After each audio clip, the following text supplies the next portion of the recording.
Vitajte v podcaste Knižné poklady. Ja som Alica a dnes sa spolu vyberieme na Fordwichský zámok. Miesto, ktoré dýcha starobilou noblesou, no veľmi rýchlo sa premení na scénu chladnej a nepochopiteľnej vraždy. Toto je ďalší napínavý prípad Lady Molly zo Scotland Yardu, jednej z prvých ženských detektívok, ktorá sa opiera nie len o dôkazy, ale aj o mimoriadne presnú intuíciu. Čaká nás príbeh o rodových tajomstvách šľachty, o dedičstve, ktoré rozdeľuje rodinu a aj o žene, ktorá zomrela skôr, než stihla povedať pravdu. Ako vždy aj tento príbeh som pre vás preložila, upravila do dnešnej slovenčiny a nahovorila tak, aby sa vám počúvalo plynulo a prirodzene. Pripravte sa na atmosféru plnú šepotu, rodových tajomstiev a nečakaných odhalení. Začína sa záhada vraždy na Fordwichskom zámku. Prekvapilo by vás, že keď si aj tí najskúsenejší z našich ľudí na Scotland Yarde nevedeli dať rady, náčelník sa automaticky obrátil na Lady Molly? Práve záhada Fordwichského zámku, ako sa tomu prípadu hovorilo úplne všade, bola jednou z tých, ktoré si viac než čokoľvek iné vyžadovali ženskú intuíciu, takt a všetky tie kvality, ktorých má moja drahá lady viac než dosť. S výnimkou právnika pána McKinleyho a mladého Jacka Delbacirka boli s týmto prípadom spojené len ženy. Ak ste niekedy aspoň trochu študovali Debreta, viete tak dobre ako ja, že ide o jeden z najstarších anglických šľachtických rodov. Jeho pôvod siaha približne 600 rokov dozadu a že súčasná Lady Delbacirková je barónkou z vlastného práva, keďže titul aj majetok prechádzajú na všetkých dedičov. Ak ste túto zaujímavú príručku prelistovali pozorne, zistili ste aj to, že posledný Lord Delbacirk mal dve céry. Staršiu Klementínu Cecíliu, dnešnú barónku, ktorá ho nasledovala v nosení titulu, a mladšiu Margaret Florence, ktorá sa v roku 1884 vydala za Jeana Laurenta du Plessisa, Francúza, ktorého Debret vágne uvádza ako Pondicherry v Indii. Mali spolu dve céry. Henriette Marie, teraz dedičku starobilého barónstva Delbacirk z Fordwichu, a o 2 roky mladšiu Joan. S týmto sobášom váženej Margaret Florence Delbacirkovej s mladým dôstojníkom cudzineckej légie sa zrejme spája isté tajomstvo či romanca. Starý Lord Delbacirk bol v tom čase britským veľvyslancom v Paríži a zdá sa, že zásadne nesúhlasil s týmto spojením. Slečna Margaret však otcovo nesúhlasné mlčanie úplne ignorovala. Zahodila opatrnosť za hlavu a jedného pekného dňa ušla z domu s kapitánom du Plessisom. Z Pondicherry potom rodine poslala len krátky list, v ktorom im oznamovala, že sa vydala za muža, ktorého miluje najviac na svete. Starý Lord Delbacirk sa nikdy celkom nezmieril s tvrdohlavosťou svojej céry. Zdá sa, že bola jeho obľúbenkyňa a jej tajný sobáš a klamstvo mu prakticky zlomili srdce. Napriek tomu k nej zostal láskavý až do konca. Keď sa narodilo prvé dieťa a mladí rodičia zjavne bojovali s financiami, poskytoval im podporu až do cérinej smrti, ktorá prišla 3 roky po úteku. Pri pôrode druhého dieťaťa. Keď po otcovej smrti titul aj majetok prešli na Klementínu Cecíliu, považovala za svoju povinnosť postarať sa aspoň o najstaršiu dcéru svojej zosnulej sestry. Najmä keď v prípade, že by sa Klementína nevydala a nemala deti, bola to práve Henriette, ktorá by zdedila barónstvo. Tak sa slečna Henriette Marie du Plessisová so súhlasom otca presťahovala k svojej tete na Fordwichský zámok. Debret vám takisto prezradí, že si v roku 1901 na základe kráľovského povolenia zmenila svoje pôvodné priezvisko na Delbacirková. Ak by nebola ona, titul aj majetok by prešli najskôr na jej sestru Joan a potom na pomerne vzdialeného bratranca, kapitána Johna Delbacirka, momentálne mladého dôstojníka v garde. Podľa služobníctva je dnešná barónka Delbacirková veľmi tvrdohlavá, ale inak nie je o nič excentrickejšia, než ktorákoľvek staršia slečna zo severu Anglicka, ktorá má tak výnimočné spoločenské postavenie. Jedinou jemnejšou črtou jej inak nie veľmi prívetivej povahy je hlboká náklonnosť k dcére svojej zosnulej sestry. Slečna Henriette Duplessisová d'Albuquerqueová zdedila po svojom francúzskom otcovi tmavé oči, tmavé vlasy a mierne olivovú pleť, no jej anglický pôvod sa prejavil v robustnej, takmer mužnej postave a vo veľkej záľube vo všetkých aktivitách na čerstvom vzduchu. Je veľmi športovo založená, vie šermovať aj boxovať, jazdí na koni a je výnimočne dobrá strelkyňa. Podľa všetkého sa prvý náznak problémov v tom prekrásnom sídle objavil súčasne s príchodom mladého, veľmi pekného dievčaťa, ktoré zavítalo do Fordwichu na návštevu. Sprevádzala ju slúžka, žena tmavej pleti a nevľúdnej povahy, ktorá však prejavovala svojej mladej panej bezhraničnú oddanosť.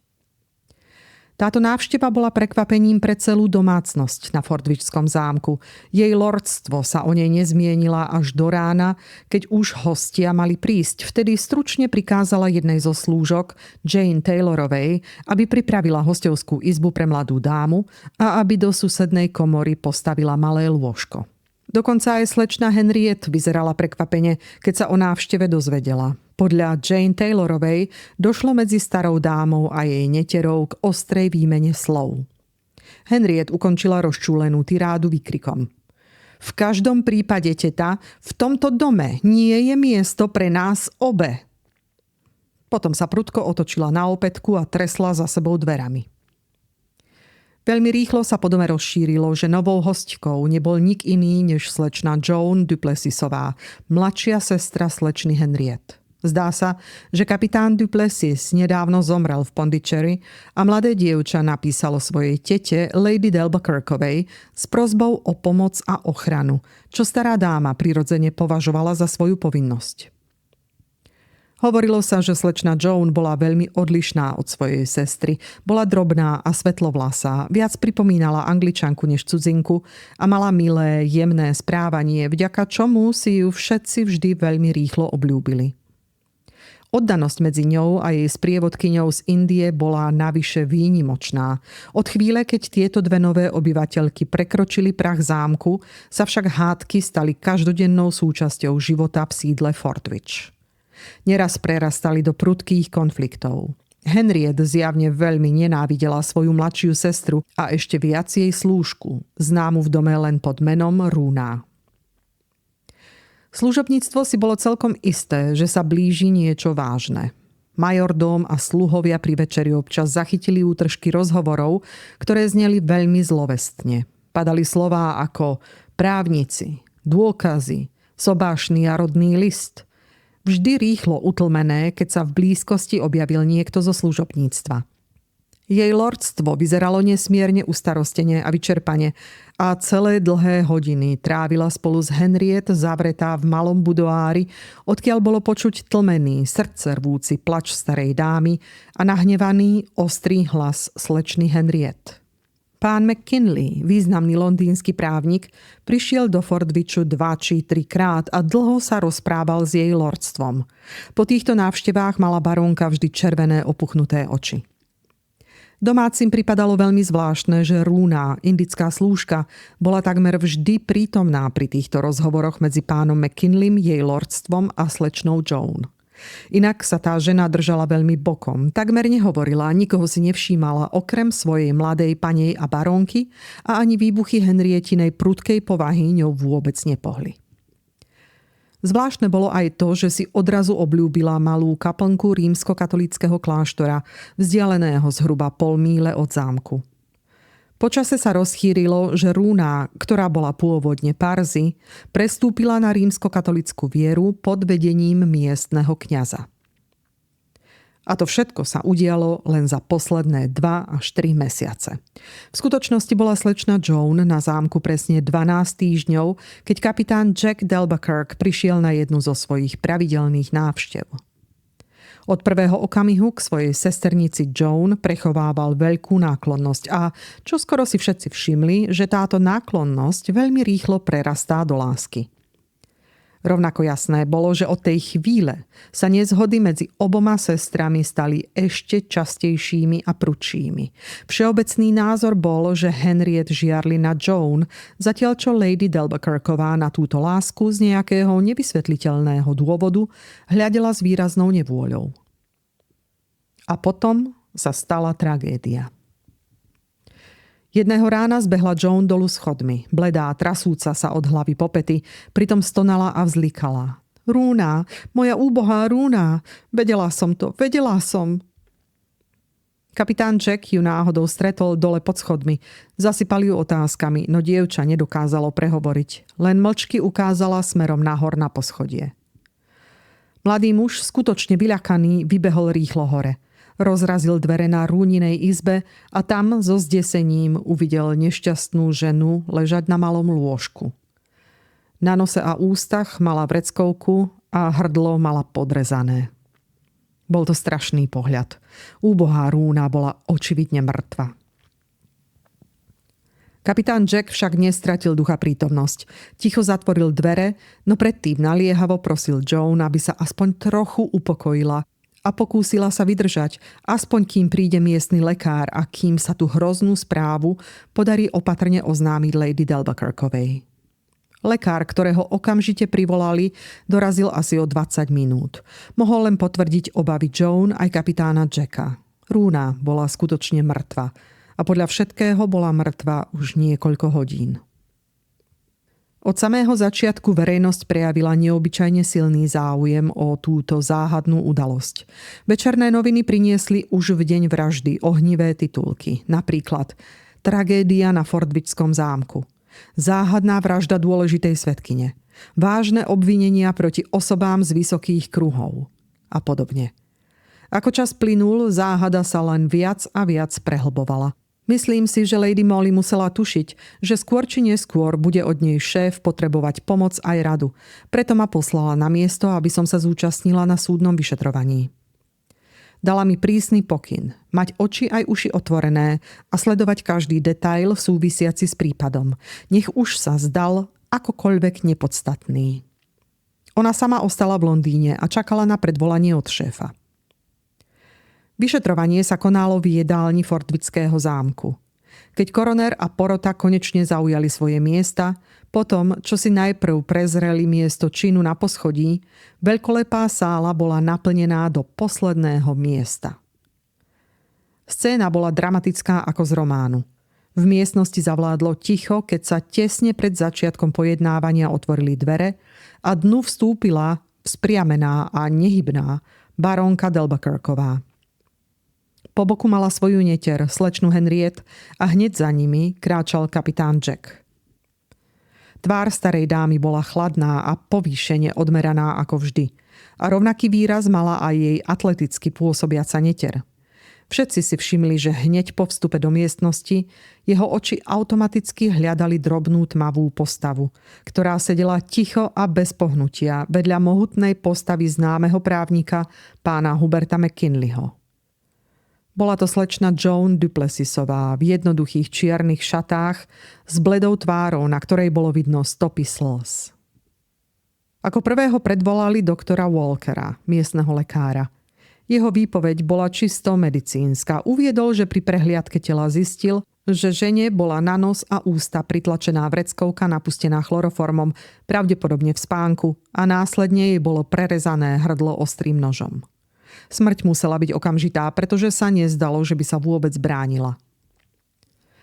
Na otázku koronera lekár odpovedal, že na vykonanie tohto ohavného skutku by nebolo potrebné veľké množstvo sily ani brutálna námaha, keďže obeť bola v čase útoku bezpochybne v bezvedomí. Aj tak však činom páchateľ preukázal mimoriadnu chladnokrvnosť a odhodlanie.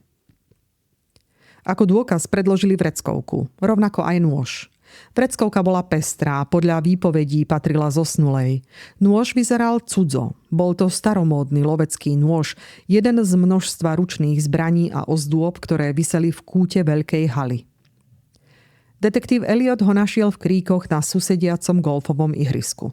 Nebolo najmenších pochýb, že ho vrah použil pri svojom hrôzostrašnom čine. Na čepeli boli stále viditeľné stopy krvi. Ako ďalší bol predvolaný kapitán Jack. Nemal toho veľa čo povedať. Telo videl len z druhej strany izby, hneď dvere zatvoril, poprosil sesternicu, aby sa upokojila, zavolal svojho sluhu a toho poslal po lekára. Potom vypovedalo niekoľko členov služobníctva Fordwického zámku. Všetci potvrdili zvláštnu mlčanlivosť indickej ženy, ktorá sa držala úplne bokom a s nikým z personálu si nebola blízka.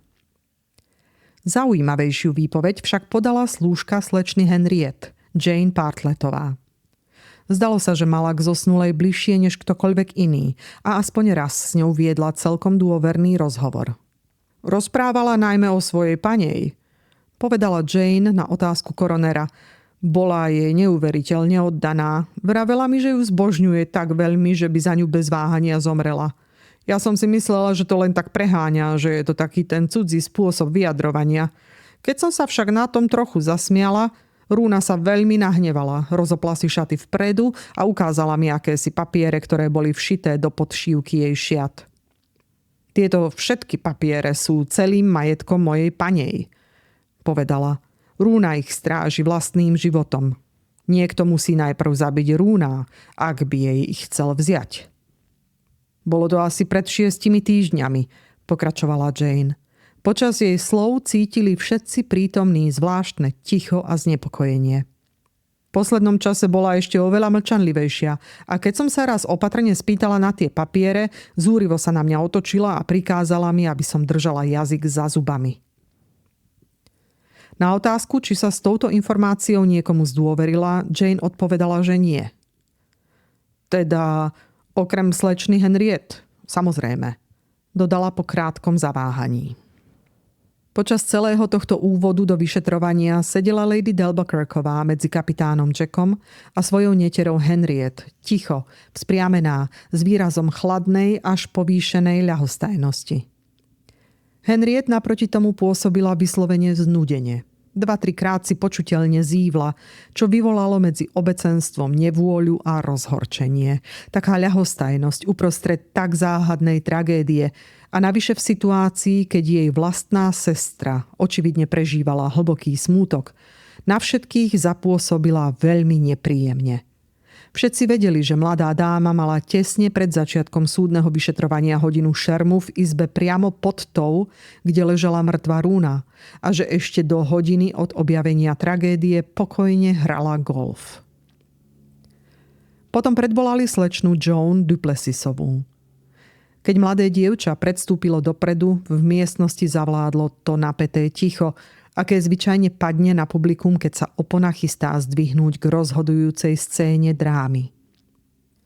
Joan však pôsobila pokojne a vyrovnane a pritom nesmierne dojímavo vo svojich čiernych šatách s mladou tvárou poznačenou slzami a smútkom za vernou priateľkou.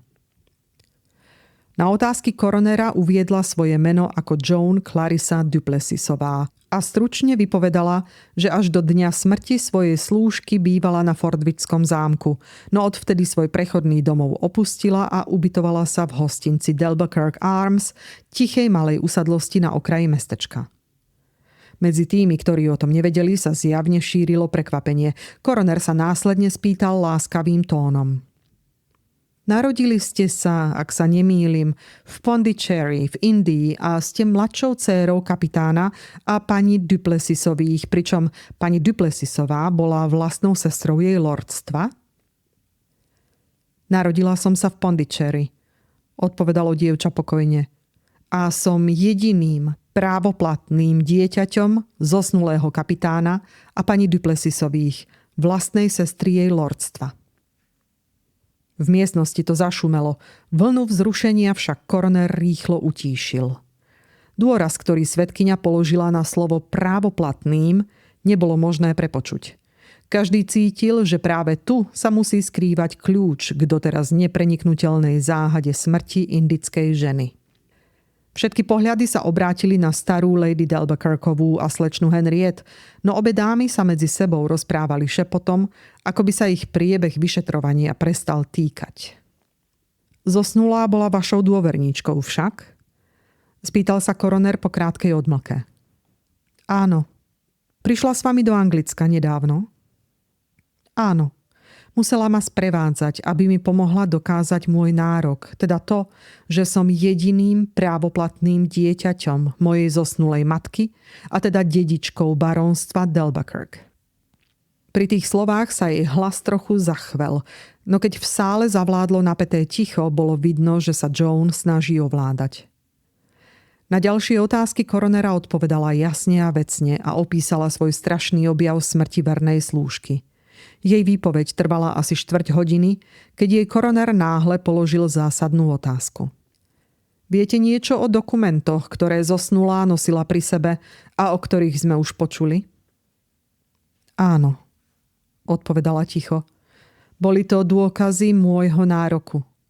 Môj otec, kapitán Duplessis, v mladosti, ešte predtým, ako spoznal moju matku, uzavrel tajný zväzok so ženou, ktorá bola Rúninou vlastnou sestrou.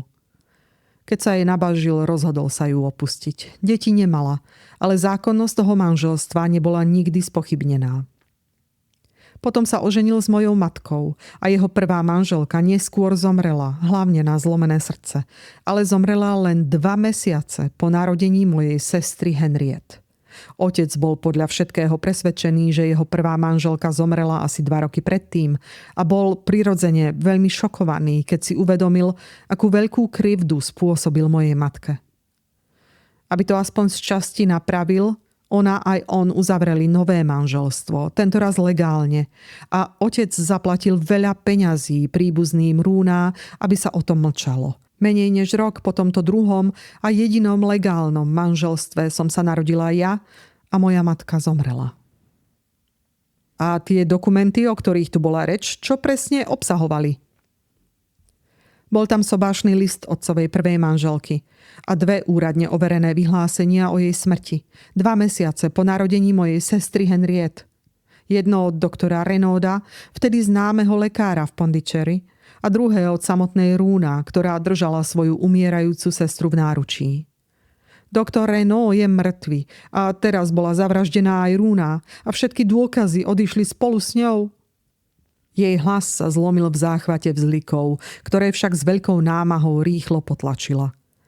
V preplnenej miestnosti bolo také ticho, že by bolo počuť spadnúť špendlík. Také veľké bolo napätie a sústredenie prítomných. Takže tie papiere zostávali stále v rukách vašej slúžky. Prečo? Opýtal sa koroner. Neodvažovala som sa nosiť ich pri sebe, povedala mladá svedkyňa, pričom jej tvárou na okamih prebehol zvláštny tieň strachu, keď sa pozrela na svoju tetu a sestru. Rúna ich odmietala komukoľvek odovzdať. Nosila ich všité vo vnútri svojich šiat a v noci ich mala všetky pod vankúšom. Po jej smrti a keď doktor Walker odišiel, považovala som za svoju povinnosť tie papiere nájsť. Znamenali pre mňa celú moju budúcnosť a chcela som ich okamžite zveriť pánovi McKinleymu. No hoci som starostlivo prehliadala posteľ a všetko oblečenie okolo mojej úbohej Rúna, dokumenty som nenašla, boli preč. Ani sa nepokúsim opísať vám, akú vlnu otrasu vyvolala výpoveď tejto svedkyne. Všetky pohľady sa presúvali z jej bledej mladej tváre na tvári jej sestry, ktorá sedela takmer oproti nej, krčila atletickými ramenami a pozorovala ju s bezcitnou a povýšeneckou ľahostajnosťou. Teraz nechajme bokom otázku dokumentov, povedal koroner po chvíli. Viete niečo o súkromnom živote zosnulej? Mala nejakého nepriateľa alebo možno milenca? Nie, odpovedalo dievča. Celý Rúnin život sa sústreďoval na mňa a na môj nárok. Neraz som ju prosila, aby odovzdala naše dokumenty pánovi McKinleymu, no nikomu neverila. Kiež by ma poslúchla. Vzlikla nevedomky. Nebola by som prišla o to, čo pre mňa znamená celú budúcnosť. A bytosť, ktorá ma milovala najviac na svete, by nebola tak ohavne zavraždená. Samozrejme, bolo strašné sledovať, ako toto mladé dievča takto inštinktívne a určite neúmyselne vznáša také strašné obvinenie proti tým, ktorí jej boli tak blízky. Že sa celý prípad stal neznesiteľne zamotaným a záhadným, to už nikto nepopieral. Viete si predstaviť, čo sa odohrávalo v mysliach všetkých prítomných pri príbehu tohto dievčaťa. Prišlo do Anglicka, aby obhájilo svoj nárok, o ktorom verilo, že je spravodlivý. A v jedinom okamihu sa tento nárok stal takmer nepreukázateľným vraždou jej najdôležitejšej svedkyne. Že jej nárok bol smrťou Roona a zmiznutím dokumentov vážne ohrozený, bolo jasné už z výpovedí pána McKinleyho, právnika. Nemohol síce povedať veľa a ani to nemohlo byť považované za plnohodnotný dôkaz, pretože Roona a Joan mu nikdy úplne nedôverovali a dokumenty mu nikdy naozaj nezverili do rúk. Isté však je, že videl sobášny list prvej manželky kapitána du Plessisa a ako správne uviedol, jeho kópiu by nebolo ťažké získať. Žena zrejme zomrela počas veľkej epidémie cholery v roku 1881, keď sa kvôli obrovskému počtu úmrtí, podvodom a utajovaniu zo strany miestnych obyvateľov v Pondicherry a kvôli nečinnosti francúzskej správy úmrtné listy vystavovali veľmi ledabolo a často chybne. Roona prišla do Anglicka pripravená pod prísahou potvrdiť, že jej sestra zomrela v jej náručí 2 mesiace po narodení najstaršieho dieťaťa, kapitána du Plessisa, a existovalo aj úradné vyhlásenie doktora Renauda, dnes už nebohého. Pán McKinley tieto dokumenty videl a čítal. Na druhej strane jediným dôkazom, ktorý teraz zostával na podporu Joaninho nároku, bol fakt, že jej matka a otec absolvovali druhý sobáš, tentoraz právoplatný, niekoľko mesiacov po narodení ich prvého dieťaťa Henriette. Tento fakt nikto nepopieral a dal by sa samozrejme ľahko preukázať, ani to by však nebolo rozhodujúce.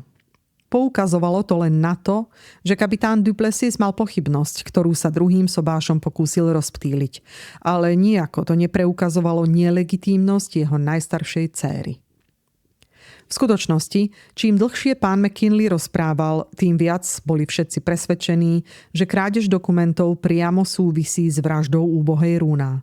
Tá žena nebola ochotná vzdať sa dôkazov, ktoré znamenali pre jej mladú pani celý jej osud, a zaplatila za svoju oddanosť životom. Potom predvolali ešte niekoľko svedkov, podrobne vypočúvali služobníctvo, znovu predvolali lekára, no napriek dlhému a vyčerpávajúcemu úsiliu koroner ani porota nedokázali objaviť jediný nový fakt nad rámec toho, čo už zaznelo. Indická žena bola zavraždená. Dokumenty, ktoré vždy nosila pri sebe, zmizli. A okrem toho nič. Nepreniknutelná stena mlčania a tajomstva.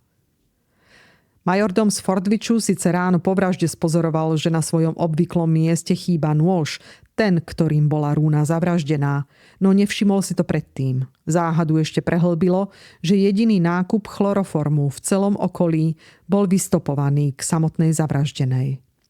Pred 2 či 3 týždňami prišla do miestnej lekárne a ukázala lekárnikovi recept na prípravok na vlasy, ktorý obsahoval nejaké množstvo chloroformu. Lekárnik jej dal malú dávku v drobnej fľaštičke, ktorá sa neskôr našla prázdna na jej toaletnom stolíku. Nikto na Fordwickom zámku nemohol prisahať, že v tú noc počul niečo nezvyčajné. Dokonca ani Joan, ktorá spala v susednej izbe, nepočula nič zvláštne. Ale medzi izbami boli zatvorené dvere a vrah konal rýchlo a ticho. Takto sa toto mimoriadne vyšetrovanie skončilo a zanechalo za sebou ťaživú atmosféru temného podozrenia a nevysvetliteľného desu. Porota vyniesla verdikt. Úmyselná vražda neznámou osobou či osobami. A v tom okamihu sa Lady Delbeckerková postavila, oprela sa o rameno svojej netere a ticho vyšla z miestnosti.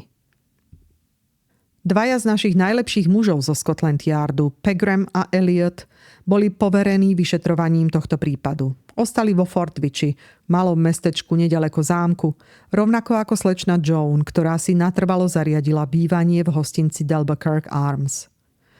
Ja som sa hneď po vyšetrovaní vrátila do Londýna. Kapitán Jack sa vrátil k svojmu pluku a zdalo sa, že dámy na zámku opäť žili tichým, luxusným životom, tak ako predtým. Stará dáma si naďalej žila svojím izolovaným, takmer kráľovským spôsobom. Slečna Henriette šermovala a boxovala, hrávala hokej a golf a nad veľkým zámkom, aj nad jeho pyšnými obyvateľkami, sa vznášal ako škaredý dravec hrozivý tieň neznámeho podozrenia. Dámy mohli opovrhovať verejnou mienkou, koľko chceli, ale verejnosť bola jednoznačne proti nim. Nikto sa neodvážil vysloviť obvinenie nahlas, no všetci si pamätali, že slečna Henriette v deň vraždy ráno hrala golf práve na tom mieste, kde sa našiel nôž. A že ak by slečna Joan Duplessisová nedokázala uplatniť svoj nárok na barónstvo d'Albuquerque, Henriette by zostala jedinou nespornou dedičkou. A tak teraz, keď dámy prechádzali dedinou v koči, nik im nezložil klobúk. A keď v kostole farár čítal 6. prikázanie nezabiješ, všetky oči sa s tichým desom upierali na starú barónku a jej neter. Tá bola popolavá v tvári a uprene hľadela pred seba. Na Fordwickom zámku vládla dokonalá izolácia. Denníky sa vyjadrovali čoraz posmešnejšie na účet Scotland Yardu a verejnosť bola čoraz netrpezlivejšia. A vtedy aj šéf stratil trpezlivosť a povolal Lady Molly. Výsledkom ich rozhovoru bolo, že som sa opäť vybrala do Fordwichu. Tentoraz v spoločnosti drahej lady, ktorá dostala z centrály voľnú ruku urobiť všetko, čo uzná za vhodné pri vyšetrovaní tejto záhadnej vraždy. Dorazili sme do Fordwichu o 8. večer, po obvyklej dlhej prestávke v Newcastle. Ubytovali sme sa v hostinci d'Albuquerque Arms a počas uponáhľanej, veľmi zlej večere ma Lady Molly stručne zasvetila do svojich plánov. Mary, vidím každý detail tej vraždy, povedala vážne. Ako by som celý čas žila na zámku. Viem presne, kde naši kolegovia robia chyby a prečo sa nikam neposúvajú. Ale hoci mi šéf dal úplnú slobodu, to, čo sa chystám urobiť, je také neštandardné, že ak zlyhám, okamžite dostanem padáka. A niečo z tej hanby určite padne aj na vás. Ešte nie je neskoro. Môžete sa stiahnuť a nechať ma konať samotnú. Pozrela som jej priamo do tváre. Jej tmavé oči sa ligotali, bolo v nich čosi zvláštne, niečo ako úžasná schopnosť intuitívne vnímať ľudí a situácie. Budem nasledovať vaše pokyny, Lady Molly, povedala som ticho. Tak si teraz choďte ľahnúť, odpovedala tým zvláštnym spôsobom, ktorý bol pre mňa taký príťažlivý a pre všetkých ostatných tak nepochopiteľný. Napriek môjmu protestu už nechcela nič viac počúvať ani odpovedať na otázky a tak som musela ísť do svojej izby. Nasledujúce ráno som ju uvidela stáť pri mojej posteli. Elegantnú postavu v dokonale ušitom kostýme a bolo veľmi skoro ráno. Preboha, koľko je hodín? Vyhrkla som zrazu úplne prebudená. Priskoro na to, aby ste vstávali, odpovedala pokojne. Idem na skorú omšu do rímskokatolíckeho kláštora tu neďaleko. Na omšu do rímskokatolíckeho kláštora? Áno, neopakujte všetko, čo poviem, Mary. Je to detinské a zdržuje to. Predstavila som sa tu v okolí ako Američanka, pani Silas A. Ogdenová, ktorej auto sa pokazilo. Opravujú ho v Newcastle, zatiaľ čo jeho majiteľka si kráti čas s poznávaním krás okolia. A keďže som katolíčka, idem najprv na omšu. A keďže som sa raz stretla s Lady d'Albuquerqueovou v Londýne, pôjdem ju po omši zdvorilo navštíviť. Keď sa vrátim, dáme si spolu raňajky. Medzi tým by ste sa mohli pokúsiť nadviazať známosť so slečnou Joan Duplessisovou, ktorá tu natrvalo býva, a pozvať ju, nech sa k nám pridá. Zmizla skôr, než som stihla otvoriť ústa. A mne neostávalo nič iné, než splniť jej pokyny presne a okamžite. O hodinu neskôr som uvidela slečnu Joan Duplessisovú prechádzať sa v hotelovej záhrade. Nebolo ťažké nadviazať s ňou rozhovor. Dievča akoby pookrialo, keď sa malo s kým porozprávať. Hovorili sme o počasí, o podobných maličkostiach. Téme tragédie na Fordwichskom zámku som sa dôsledne vyhýbala až do chvíle, keď sa Lady Molly vrátila okolo 10:00. Vyzerala rovnako elegantne a sebaisto ako vtedy, keď odišla pred 3 hodinami. Iba ja, ktorá ju tak dobre poznám, som si všimla víťazný lesk v jej očiach a vedela som, že tam, kde bola, nešla nadarmo. Sprevádzal ju kolega Pegram, no hneď po príchode ju opustil a zamieril rovno do hotela, zatiaľ čo ona sa pripojila k nám v záhrade. Po niekoľkých zdvorilých slovách sa predstavila slečne Joan a požiadala ju, či by sa k nám nepridala v kaviarni na poschodí. Miestnosť bola prázdna. Sadli sme si za stôl a ja som od vzrušenia nevedela pokojne sedieť. Cez otvorené okno som videla Eliota kráčať rýchlym krokom po ulici.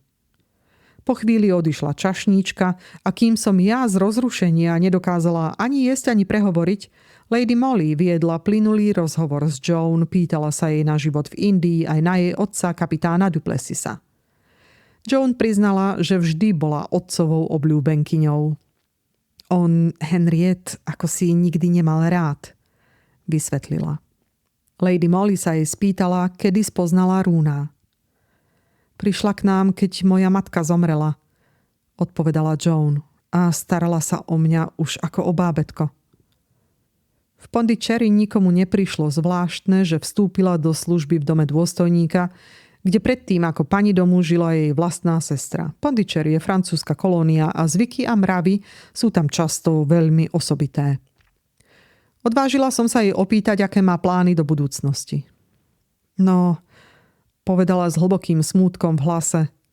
Kým moja teta žije, nemôžem robiť nič. Nemôžem ju prinútiť, aby ma nechala bývať na Fordwichi, alebo aby ma uznala za dedičku. Po jej smrti, ak si moja sestra naozaj bude nárokovať titul a majetok Delbakirk, dodala a jej detská tvár sa náhle skrivila do výrazu plného pomstychtivosti, takmer nenávisti a krutosti. Potom znovu oživím príbeh o Rúninej smrti a verím, že verejná mienka. V tej chvíli sa odmlčala a ja, ktorá som dovtedy pozerala z okna, som obrátila oči k nej. Bola popolavá v tvári, neprítomne hľadela pred seba. Z rúk jej vypadol nôž aj vidlička. A v tom som uvidela, že Pegram vošiel do miestnosti, pristúpil k stolu a položil balíček papierov do rúk Lady Molly. Všetko sa odohralo rýchlosťou blesku. Ozval sa prenikavý výkrik zúfalstva, výkrik tvora zahnaného do kúta, vysoký, prenikavý a po ňom hlboký Pegramov hlas. Nie, to nie! A skôr ako ju niekto stihol zastaviť, Joanina ladná mladá postava sa na krátky okamih zjavila v otvorenom okne. V nasledujúcom okamihu zmizla v hlbinách pod nami a ozval sa tupý náraz, po ktorom mi stuhla krv v žilách. Pegram vybehol z miestnosti, no Lady Molly sedela úplne nehybne. Podarilo sa mi očistiť nevinných, povedala ticho. Ale vinníčka si už sama udelila trest. Takže to bola ona? Zašepkala som otrasená. Áno, od začiatku som to tušila, odpovedala Lady Molly pokojne. Bola to práve skutočnosť, že Rúna prestúpila na katolícku vieru a následná zmena jej správania, čo mi naznačilo prvú stopu. Ale prečo? Zamrmlala som. Je to jednoduché, Mary, odpovedala a jemne poklepala rukou po balíčku papierov. Rozviazala šnúrku, ktorá držala listy pohromade a rozložila ich na stole. Celé to bolo od začiatku do konca podvod.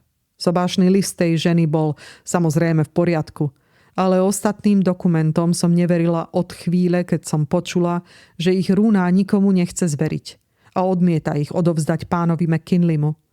Som si istá, že pôvodný plán bol len vydierať. Dokumenty mali slúžiť ako nástroj na vymáhanie peňazí od starej dámy. Nikto nemal v úmysle predložiť ich súdu.